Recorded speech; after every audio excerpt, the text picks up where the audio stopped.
Hey everyone, it's Ben Hardy here, and in today's video, we're going to be reviewing a 2022 Toyota C-HR. First and foremost, so a huge shout out and thank you to the Large Miller Toyota here in Murray for giving me some time with this C-HR.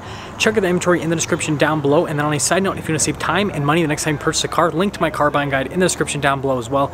Let's get into the video.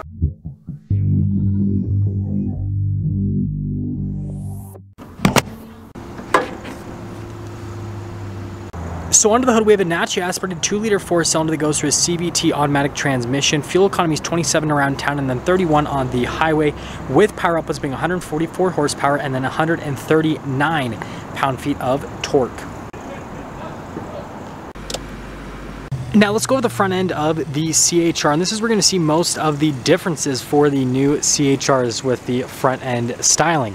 So first off, you can see here with the hood still have that kind of like normal C-HR design with the hood where it kind of comes down and then pops up in the center portion a little bit. And then coming down to the lights themselves, you guys can see we've got these new LED headlamps which look very distinctive. And then notice how it's kind of closed off there on the center portion. Got your normal Toyota logo there in the center. And then you do have a little bit of venting down here, but again, most of it is closed off because you don't need a massive amount of airflow for a 2-liter 4-cylinder. And so a lot of it's just for stylistic purposes. But yeah, other than that, that is the front end on the new C-HR. Now coming around the side here, I've got two 25mm tires wrapped around 18-inch wheels in the front and over in the rear as well. And then you can see the design on the wheels themselves. Notice how you've got the silver here on the top, and then you do have some black below these silvers. Kind of like a common thing in the car industry to do wheels like this. And you know, these wheels are pretty intricate, but it goes with the overall theme of the C-HR because there's quite a bit of intricacies happening with this vehicle. And then there's a quick look at the front suspension, and then notice here with the fender flare, and that plastic continues there onto the bottom of the front bumper. And then you can see here how it kind of goes into a splash guard here on the side, and then you've got the pretty interesting like cut there with the plastic trim. And then notice that the mirrors are body painted. You do have keyless entry for the door handle here, and then if we take a few steps back, here's the full side view. And again, this is where things get really kind of wonky because again, look at like the front fender here. Look at the cut there. It's kind of hard to tell because this particular car is black and just because of sunlight right now. And then you can see here with the rear fender, just the cuts on it, pretty crazy. Another splash guard back there on the back. But anyways, speaking of the back, let's head back there. Now here's a key fob. We have our unlock function, we've got our lock function, and then the Toyota logo there on the back with the C-HR logo as well. Now you guys are probably wondering with the hatch itself, pretty straightforward. You've got the little button right there, and well, you can lift from there if you want, or you can kind of pick up the bottom if you want as well. But popping here to the back, we do have a cargo cover from the factory. It's very light, which is obviously means that you can't like store stuff on top of this, but then it's also easy to move because it's so light. And then underneath, see the storage space down here? Actually pretty solid. And then as for the carpeting here, if we pick this up, this is where the spare tire lives its life. And other than that, I mean, this is a smaller size SUV, but it's actually really practical. And then they do give you this little handle right here. You can see it's labeled, which is kind of funny. But you know what? We're just going to do this the easy way. Boom. Now let's finish things up with the rear of the C-HR. So first off, look at the spoiler here. This is pretty crazy from a design perspective. And then we do have a rear wiper just because of how this is sloped. And then this is technically a second spoiler. We have dual spoiler action happening here on the C-HR. And then notice here with the tail lights, and again, just a lot of sharp lines. Let me come down below so the lighting will capture it a little bit better. Just look at all the different sharp lines throughout on the bodywork. Definitely interesting. And then, you know, pretty normal with this whole setup. Got the exhaust tip poking out the bottom right there. And other than that, that is the back end of the C-HR.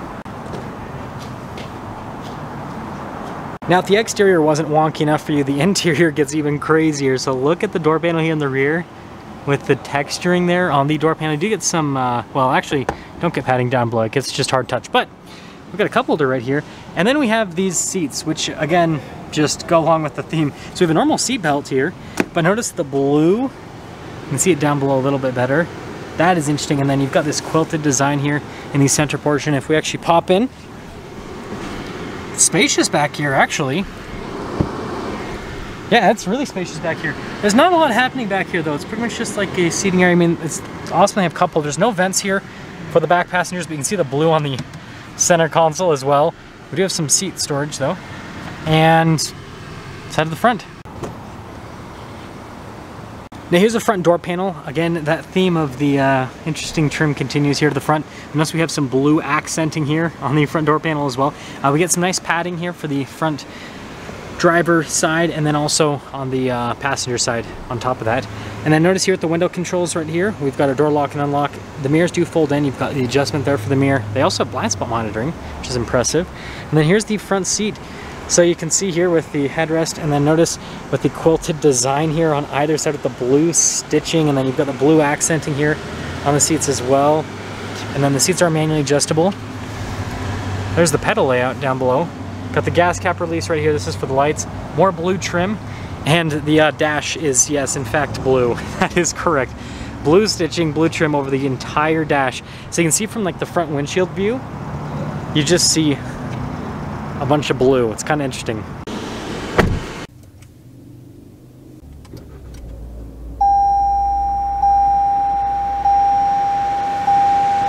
So here is the C-HR steering wheel, which in itself is also pretty interesting. So you got nice padding all around.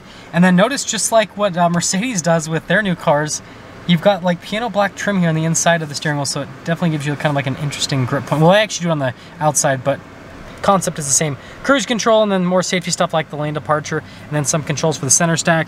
We've got our volume, voice command, phone controls here on the other side. Turn signal light stock, windshield wiper stock, and well, that's the steering wheel, folks. Now here is the center gauge cluster itself. You guys can see we've got the RPMs over there on the left side, we've got the speed on the right side, and then front and center. You can scroll through a few different menus here on this screen to see different bits of information on the C-HR itself, like fuel range and all that kind of stuff. But we can also scroll to the side, see stuff on like the safety tech, right? For example.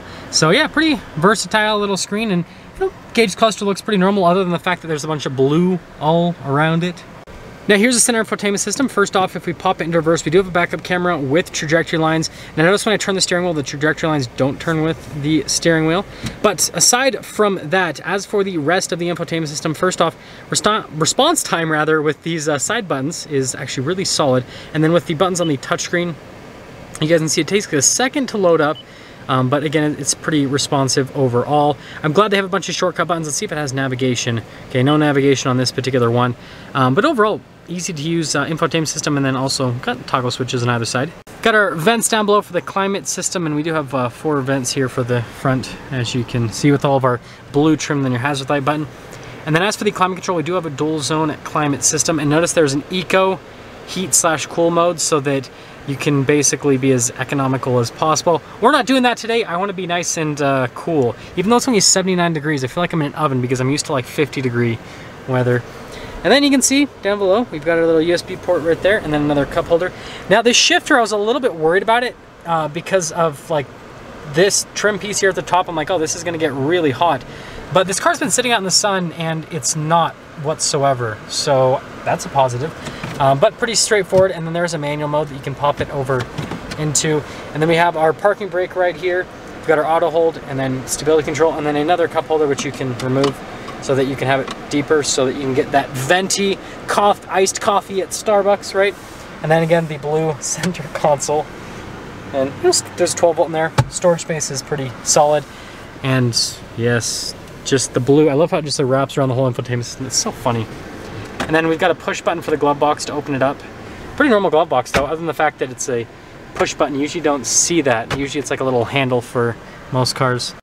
So up top here, we've got some light controls. And if you guys are wondering, you just press the little buttons right there. And then we have this interesting design here on the roof.